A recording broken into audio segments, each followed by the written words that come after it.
like to invite Aneel Gambhir, who is the CFO with BlueDart. To give you a background, Aneel Gambhir is the CFO with BlueDart, South Asia's premier express air integrated transportation, distribution and logistics company, and a part of Deutsche Post DHL. Aneel has a rich and varied experience over 30 years across verticals as diverse as accounts, finance, taxation, treasury, operation and audit. He took over as CFO Finance Officer in 2017 and has been instrumental in promoting financial excellence and reporting while keeping an eye on the critical cost factor. Aneel is responsible for finance strategy, investor relations, accounting and costing and risk, even risk as well at BlueDart. Can we welcome Aneel with a big round of applause, please? Good morning, friends. Happy to see you in the pandemic period. So far we've been having conferences which are generally in virtual mode, and probably for me it's the first conference which I'm attending in digital mode and seeing you. It's really very good feeling for me. When we started this conference, I think a very good context was set. The expectation are noted down here from some of you, looking at that what exactly you're trying to understand. I think the things which have been highlighted here are some of the challenges which we face. As if the regulatory changes, which in any case is in a high, high changes or fast changes which are happening. Be it Companies Act, be it we talk about Schedule 3 accounting standards, and also going beyond if you are part of a listed company, then SEBI changes which are happening. So these are the changes which we do focus on. But then, as if that was not enough, there are a lot many other things have added to our challenge. Be it now during pandemic, business continuity, or handling a situation where there are suddenly ups and downs of the business. Then we go a little beyond. It is talking about geopolitical situation. Now, in that, if you embed competition, I think job is continuing to be challenging for us. So we need to deal with all these situations while being in finance, because all this ultimately has impact on the numbers. We are part of a business scenario where global events, directly or indirectly, even if you are a domestic company, it still directly or indirectly it impacts you. Like today, if I am to give you an example, oil prices. While you may not be consuming oil directly in your processes or in your business, but that impacts inflation and inflation impacts you. So there are direct or indirect impacts which certain events have it on you. And that's where probably this kind of conferences would help us in understanding and maybe planting some thoughts in our mind as to when we are faced with this kind of situation, how do we deal with it. And that's what we will embrace, and this is good beginning or setting the expectation. Before I begin my presentation, let me share one small anecdote here. And please don't, don't think that I'm out of my mind when I talk to you. If there is a fire, what do we do? You must be wondering why this guy is talking early morning about the fire. But yes, I have to douse the fire this morning, and that's why I'm using that anecdote here. We call fire brigade, right? Who heads the fire office? CFO, which is Chief Fire Officer, right? Similar situation I had to face. Morning I got a call at 7 o'clock that we have a situation which needs to be handled. I am supposed to be coming one down. I am being asked to open the engine from the industry side, and that's where we are. And that's where it is linked to our work as well. I am sure you would understand during pandemic, when businesses were struggling, everything was under lockdown. Many of you would have played anchor role in ensuring that somehow some activity of business continues, isn't it? Have some of you played that role? Can you raise your hands? Most of you, right? So that's where the reliability or the dependability comes on the role of CFO. And that's what happened this morning, which I was talking about. The dependency again came from a Chief Fire Officer to CFO role, and that's where we'll be talking about that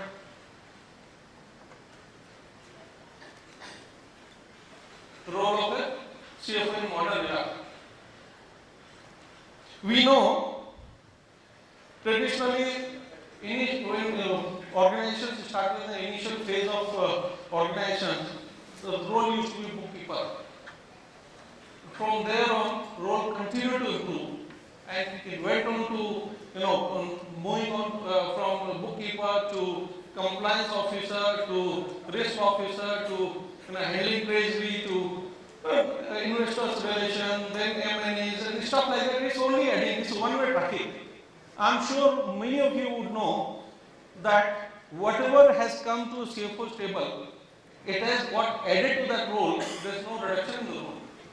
Now, if you talk about business transformation, performance management, and playing strategy or implementing strategy in organization, to this extent it has already reached. And if I add here additional things which now are being talked about is a digitalization, where there is very thin line between a CIO role and a CFO role. I'm sure many of you or your CFOs are working very closely with CIO to make sure that the organization has a very strong digital roadmap through which the organization is trying to sustain the business. Apart from this, as some of you already highlighted, there is a challenge on manpower. And now, CFOs are getting pulled even in manpower strategy, where they work very closely with CHRO to make sure that how to manage talent. I'm sure some of you would have seen that great resignation story, right? That video clip which has been going around on social media. There's going to be a lot many changes, and some of the organizations are already facing that challenge. Maybe little less in India, but abroad definitely that challenge is being faced. That how do you manage critical skills, manpower, which is in high demand? Because today, when you talk about digital transformation or implementing digital solutions, you need talent, and that talent is hard to come by. I heard many places that people who are in implementation of digital solutions, they hold at least 5 to 6 or 7 offer letters in their hand, and they negotiate who will give them the best. It's like trading. That commodity has become a trading commodity, that whosoever pays more, they try and join there. And even there also, you don't have a surety that they will continue to be there for a longer term. So this is where I thought, this is the role of CFO is getting accredited. There's no reduction in the role. So whatever has come to CFO's table has been getting added. So one-way tracking. And if you see, when CFO has to deliver on this role, who are the stakeholders for him? There is internal stakeholders, there are outside stakeholders. So if you see in organization, you have so many stakeholders from business organization side, and that's the internal stakeholders which are functional. If you have any question, you can always raise that, so that while we will have a session at the end of question answer, but if you have relevant question, you can always raise that at this point of time also, so that relevant perspective is there already. So we have so many stakeholders from outside and inside, which needs to be managed. When we have a role of business transformation, which currently is the focus of the topic, and that's what we talk about, and needs to take into account all these stakeholders, be it outsiders or be it insiders. Because when he needs to do business transformation, all this will play a critical role. And that's why we thought first let's understand what business transformation means for us. Just for economic interest, it is supposed to be giving maximum impact on personal processes and technology. And this is the snapshot of process, how digital transformation happens. I'm not going to dwell too much into this because this is very simple. But the fact remains that these are the impacts which a transformation would have, and success of transformation is judged through impact on the organization, either on the bottom line or market share, or in process, major changes coming in the process, and that's where, or in changes in the employee mindset. So if not immediate, at least in future, they'll be able to deliver better value. And when we talk about transformation, transformation, as I mentioned, cannot happen without involvement of stakeholders. And that's where a collaboration is must. And why collaboration is required? Because you would have a strategic, this is one of the strategic tool for people to implement or transform business. When you talk about, because there are many more people in the management who needs to know, who needs to be aligned about the changes which would take place or major changes which will take place as a part of business transformation. And the changes could have impact on the processes, on people, on KPIs. There will be cross-functional working to deliver results. There will be some amount of changes in the process for a temporary period. There could be disruption. There could be, people getting impacted, be it customers, be it other stakeholders, vendors, etc., or employees because of transformation. Maybe it requires people to spend extra hours. There could be, intervention from outside, from consultant to do that transformation. So all that will have impact on the organization. That's why the CFO needs to collaborate with various stakeholders in the organization to make the business transformation successful. Now, let's move on from here to what actually is transformation and when the main thing is digitalization. So generally, digitalization runs through entire business processes. Today, most of the organization would see that IT is no more a department. It runs through all the functions of the organization to have IT solutions implemented, to focus on implementation for efficiency, etc. All that is part of the digitalization. And we've seen during pandemic how digitalization has helped us in overcoming challenge of business continuity. And that's where we talk about, in VOCA world, we did remote working. And that's where we ensured our business continuity continues. We also had e-meetings like which I mentioned about that during this 2.5 years. We have been meeting virtually through various tools like either you have Zoom or Teams or etc. through which business processes have continued and we've been able to communicate, we've been able to review things, and that's how business continuity is ensured. Then to really carry out these transactions of the business, we had to receive payments from cash is king, right? So we had to receive payments from our customers, we had to make payment to our customers. All that was possible because of digital processes which have been put in place. Then moving on, because now physically we were not able to go to offices because of lockdown, and that's where probably what came to our rescue was the cloud-based IT systems, which ensured that we have a continuous availability of systems to us, which gave us agility, which also is scalable, like we always talking about ups and downs in business.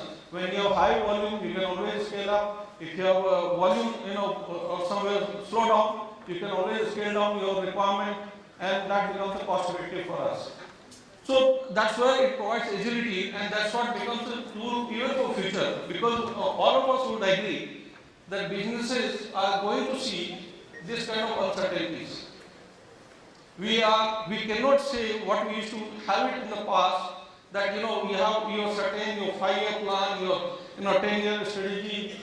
You may still have it, but that has to be agile now to accommodate the changes which are fast taking place. Very, very fast changes are happening, maybe because of development in your industry, maybe due to geopolitical situation, maybe because of competitive scenario changing, maybe because of innovation. All these are responsible, which is very fast and responsible for you to keep revisiting your strategies and bringing those changes, accommodating those changes in your plan. When we talk about data insights, in fact there was a question here that how do we get this information.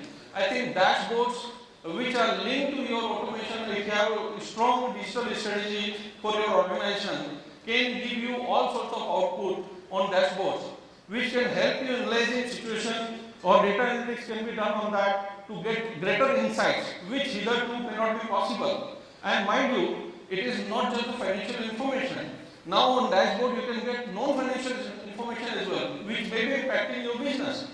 So if you put both the financial and non-financial information on a single screen and then try and get insight from there, that could be your way of taking decisions, which could be quite effective.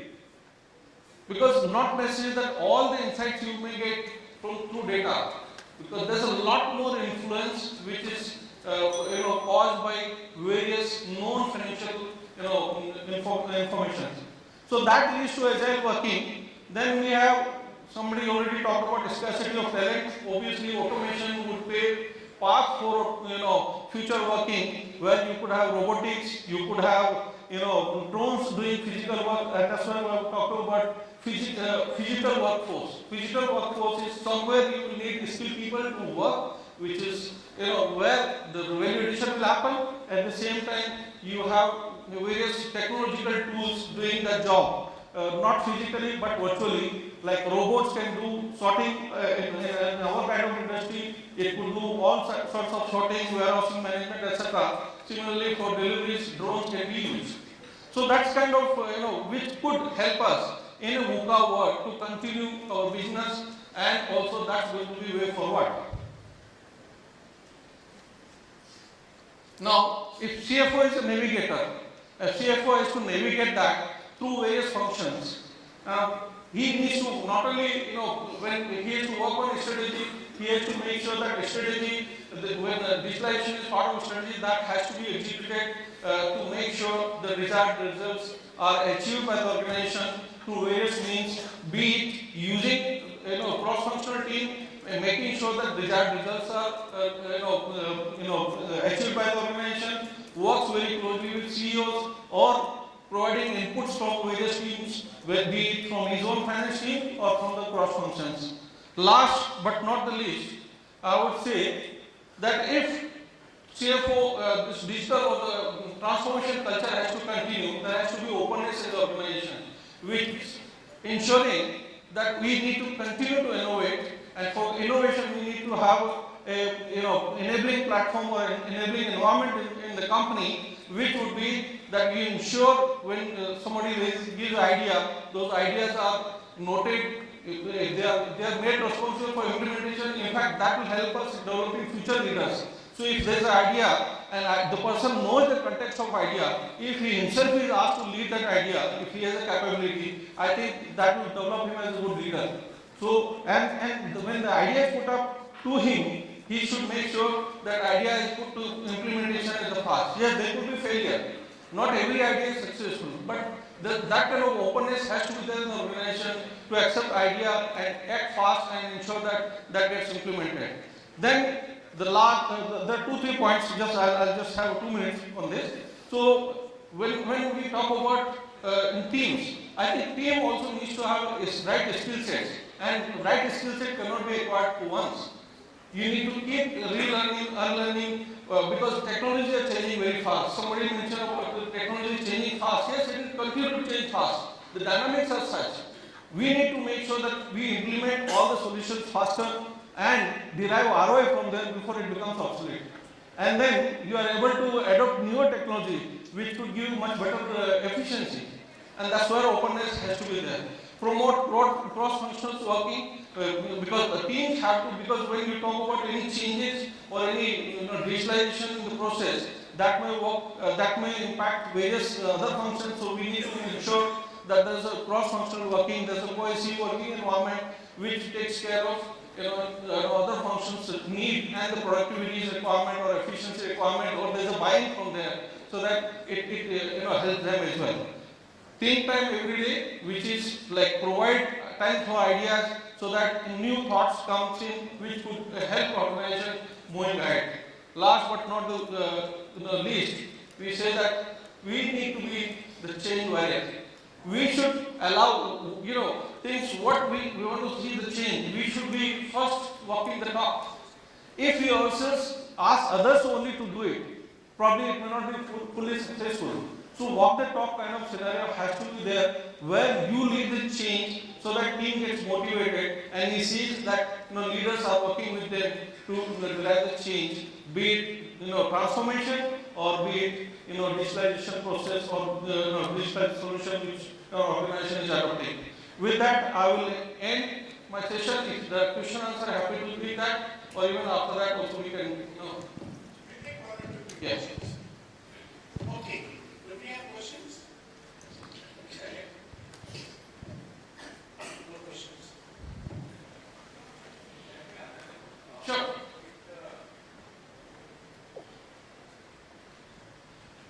We discussed about the transformation, the kind of new responsibilities CFOs have got nowadays.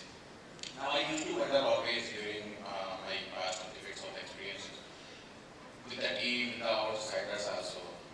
What can be one activity where we say, okay, this is not the responsibility of one CFO. Now, be it admin, be it HR, be it IT, be it innovation, be it transformation, whatever happens on the earth in the business, I think CFO would be responsible for that. And that's why we used to call Chief Accounts Officer, now Chief Financial Officer, now some new kind of terminologies have evolved to kind of replicate that presence of CFOs. What can be one activity where we say, okay, at least for that process, the CFO is not responsible? This is Very, very good question, and I think I had this in mind, and I thought for panel discussion I'll keep it because this is separate panel discussion on this. Let me tell you about it.